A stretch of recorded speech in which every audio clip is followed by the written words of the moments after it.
అందరికీ నమస్కారం. నిన్న ఏలూరు పార్లమెంట్ పరిధిలో చింతలపూడి నియోజకవర్గంలో జరిగినటువంటి చంద్రబాబు నాయుడు గారి భారీ బహిరంగ సభ రా కదలిరా సభకి అంచనాలకు మించినటువంటి జనం రావడం, సభ ఇంటెలిజెన్స్ కానీ పోలీస్ వర్గాలు కానీ మీడియా వర్గాలు కానీ చాలా స్పష్టంగా చెప్తున్న విషయం ఏంటంటే సుమారు 80,000 నుంచి 1,00,000 వరకు అక్కడ పబ్లిక్ గ్యాదరింగ్ జరిగిందని, వాళ్ళు రావడం జరిగిందని చెప్పేసి చాలా స్పష్టంగా ఉంది. నిన్న వాస్తవంగా అక్కడ లైవ్లో సభ జరిగినటువంటి సభా ప్రాంగణంలో కానీ అక్కడ లైవ్లో కానీ చూసినటువంటి విజువల్స్ కానీ అక్కడ నేను కూడా ఉండడం వలన నాకు చాలా పూర్తి అవగాహన అక్కడ జరిగినటువంటి పరిస్థితుల మీద ఉంది. నిన్న జరిగింది చంద్రబాబు నాయుడు గారు రావడానికి ముందు అరగంట ముందు నుంచి కూడా పబ్లిక్ విపరీతంగా అక్కడ గ్యాదర్ అవ్వడం, అక్కడ ఉన్నటువంటి ప్రతి గ్యాలరీ కూడా ఫిల్ అవ్వడం, సుమారు చింతలపూడి నుంచి జంగారెడ్డిగూడెం వచ్చే రోడ్ కానీ అటు నుంచి సత్పల్ వెళ్ళే రోడ్ కానీ అటు నుంచి ఏలూరు వెళ్ళే రోడ్ కానీ ఇవన్నీ కూడా ఆల్మోస్ట్ బ్లాక్ అయిపోయాయి. అక్కడ ఉన్నటువంటి పోలీస్ యంత్రాంగం కానీ లేదా తెలుగుదేశం పార్టీ క్యాడర్ కానీ ఆ ట్రాఫిక్ క్లియర్ చేయడానికి తల పట్టుకున్నటువంటి పరిస్థితి నిన్న అక్కడ ఏర్పడింది.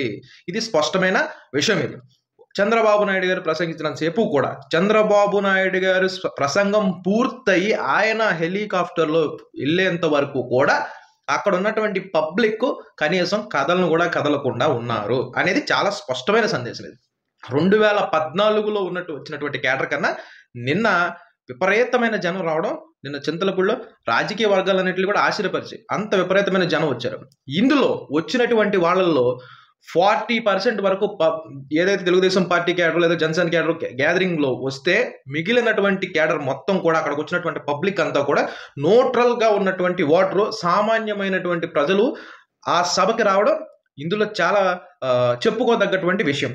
అయితే కుక్కతోక వంకర అని ఏవైతే దిక్కుమాలిన అసత్య ప్రచారాలు చేస్తూ గొడ్డలపోటుని గుండెపోటుని చిత్రీకరిస్తూ ప్రచారం చేసినటువంటి కొన్ని బోకు ఛానళ్ళు ఏవైతే ఉన్నాయో అలాంటి దిక్కుమాలిన ఛానల్ ఒకటి ఈ వైఎస్ఆర్సీపీకి ఏడ్చింది.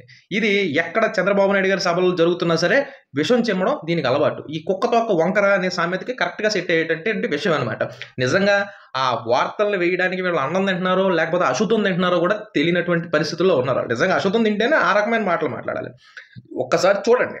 ఇంకొక విషయం కూడా చాలా క్లియర్గా చెప్తాను, మీకు బాగా అబ్జర్వ్ చేయండి. ఇక్కడ నిన్న జరిగినటువంటి సభలో ఒక బులెటిన్లో సాక్షి ఛానల్ వేసినటువంటి బులెటిన్ ఒకటి, అది చూడండి ఒకసారి.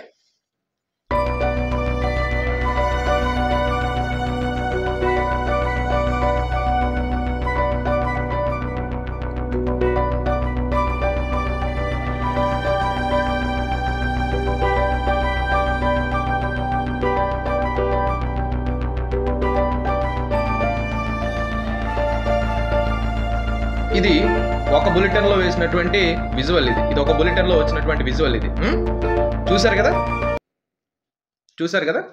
నెక్స్ట్ ఇంకో బులెటిన్లో చూడండి, సాక్షి. ఏలూరు జిల్లా చింతలపూడిలో చంద్రబాబు రా కదలిరా సభకు జనం కరువయ్యారు. ఆయన స్పీచ్ మొదలు పెట్టగానే సభ నుంచి జనం బయటకు నడిచారు.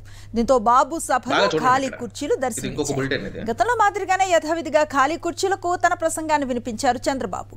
అయితే ఏలూరు జిల్లాలో 7 నియోజకవర్గాల పరిధి నుంచి 1,00,000 మంది వస్తారని బాగా ప్రచారం చేశారు. కనీసం 20,000 మందిని కూడా తరలించలేకపోయారు. మరోవైపు ఇది చంద్రబాబు రా కదలిరా సభ లేక మాగంటి బాబు పుట్టినరోజు సభ దరిద్రులకి విషయం ఏంటంటానంటే ఎప్పుడు వీడియోలు తీసుకొస్తారేంటో తెలియదు. నిన్న నేను లైవ్ లో ఉన్నాను, నేను చూశాను దగ్గరుండి, సభా ప్రాంగణం మొత్తం నాకు తెలుసు. అక్కడ నిన్న సభా ప్రాంగణంలో ఆ బహిరంగ సభలో వేసినటువంటి కుర్చీలు ప్రతి కుర్చీ కూడా తెలుపు రంగు వైట్ కలర్ కుర్చీలు, మొత్తం వైట్ కలర్ కుర్చీలు. చూడండి, ఫస్ట్ బులెటిన్ లో వాళ్ళు బ్లూ కలర్ కుర్చీలు వేసి చూపించాడు ఆ దరిద్రుడు. ఆ ఎడిటింగ్ చేసే సన్నాసులైన బుద్ధి ఉండాలి కదా వాడు.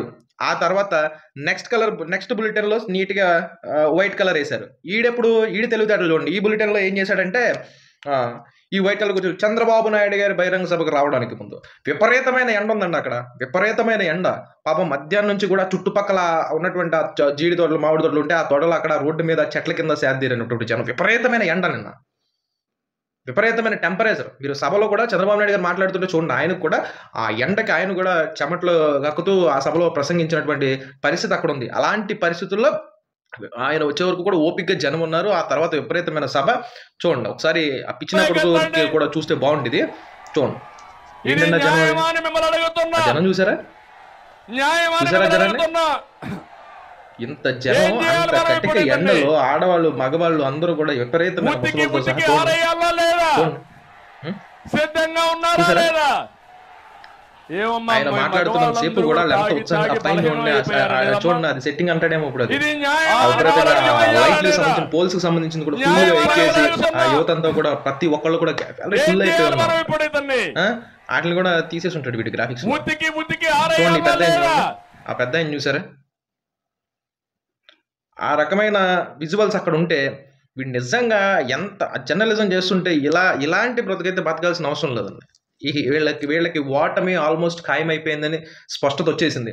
కాబట్టే ఇటువంటి దిక్కుమాలిన పనులు రాష్ట్ర ప్రజలందరికీ కూడా మరొక్కసారి మనవి చేసుకునేది ఏంటంటే, గతంలో 2019 ఎన్నికల ముందు ఇదే సాక్షి ఛానల్లో విషం చిమ్ముతూ రాష్ట్ర భవిష్యత్తును నాశనం చేసింది, మీ భవిష్యత్తును నాశనం చేసింది. ఇప్పుడు కూడా ఇదే మాదిరిగా తెరతేస్తుంది. వాస్తవాలను గమనించండి. అక్కడికి సభకు వచ్చినటువంటి జనంతో మీరు ఒక్కసారి మాట్లాడండి, అక్కడ ఎలాంటి పరిస్థితి ఉంది అని చెప్పేసి. ఆ రకమైన ఈ దిక్కుమాలిన సాక్షి ఛానల్ కొంచెం పక్కన పెట్టండి అని చెప్పి రాష్ట్ర ప్రజలందరికీ కూడా సవనీయంగా మనం చేసుకోవడం జరుగుతుంది.